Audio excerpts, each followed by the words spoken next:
Ethiopia is not waiting for permission. Ethiopia is not standing still. And at the heart of one of the most important geopolitical crossroads in the world stands Ethiopia.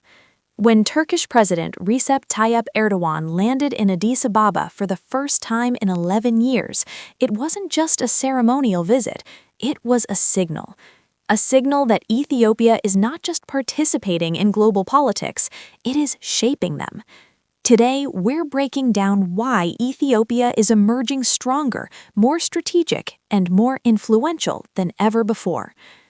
During the visit, Ethiopia and Turkey signed a major energy cooperation memorandum focused on renewable energy, hydroelectric equipment production, electric turbines, and energy efficiency. Let's pause there.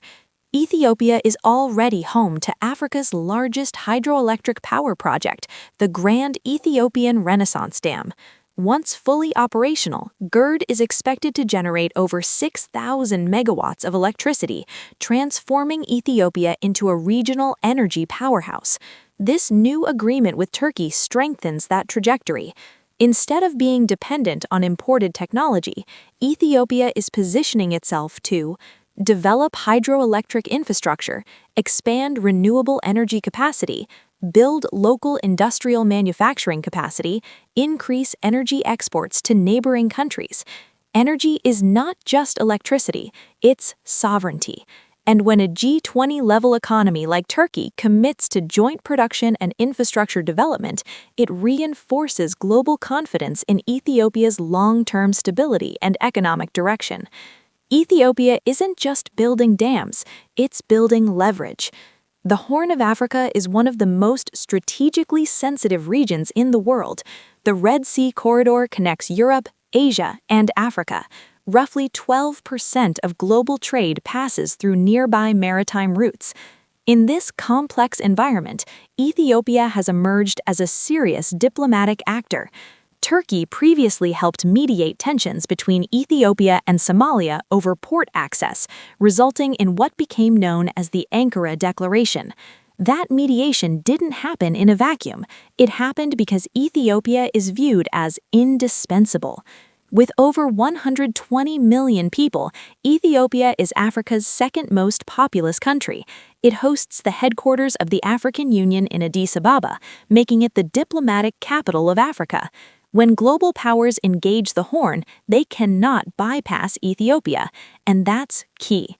While outside actors debate recognition of Somaliland or maritime alignments, Ethiopia maintains a consistent principle: secure economic access to the sea is existential. Rather than reacting emotionally, Ethiopia has adopted a multi-alignment strategy, engaging Turkey, Gulf states, African partners, and global investors simultaneously. That's not weakness, that's strategic maturity. Let's talk numbers. Turkish investments in Ethiopia now exceed $2.5 billion. Bilateral trade is targeting $1 billion annually. Turkish firms are active in construction, textiles, agriculture, manufacturing, and rail infrastructure. Companies like Yapı Merkezi have contributed to major railway projects, helping integrate Ethiopia's logistics and export capacity. But here's the bigger story. Ethiopia has been reforming its economy. Under Prime Minister Abiy Ahmed, the country has opened sectors to foreign investment, liberalized telecom markets, attracted international financing, pushed industrial park development. Even amid global instability, Ethiopia continues to pursue structural economic reform. Industrial parks across the country are expanding textile and manufacturing output, targeting export markets in Europe, the Middle East, and Asia. Energy partnerships like this one with Turkey feed directly into that industrialization strategy. Reliable power plus infrastructure plus manufacturing equals long-term growth. This is not short-term optics, this is long-term positioning. Ethiopia may be landlocked, but it is not strategically boxed in. Its location near the Bab el-Mandeb Strait, one of the most vital maritime choke points in the world, makes it central to Red Sea stability. Every major power with interests in the Horn understands this. But here's what sets Ethiopia apart. It does not outsource its destiny. Rather than aligning exclusively with one bloc, Ethiopia engages multiple powers, Turkey, Gulf states, African partners, while keeping its national interest at the center. When Erdoğan stated that regional problems should be resolved by regional actors, it reflected a broader understanding. Ethiopia is not a pawn, it is a principal actor, and global powers are increasingly recognizing that reality. What makes this partnership durable isn't just politics, it's societies. Relations between Turkey and Ethiopia date back centuries, with formal diplomatic ties reaching 100 years. Thousands of Ethiopian students have studied in Turkey. Turkish cultural exports, from television series to educational exchanges, have built familiarity and soft power. As scholars have pointed out, diplomacy today isn't just about governments, it's about societies. And Ethiopia's global cultural engagement continues to expand. From Addis Ababa's growing skyline to its role as Africa's diplomatic hub, the country is shaping narratives, not just reacting to them. So, what does this visit really represent? It represents recognition, but not symbolic recognition, not ceremonial recognition, strategic recognition.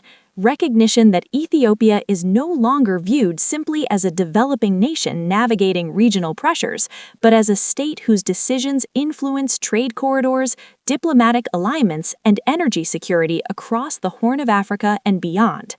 Recognition that Ethiopia is an energy powerhouse in the making, anchored by transformative projects like the Grand Ethiopian Renaissance Dam, expanding renewable investments, and new technology partnerships that position the country to export power across East Africa.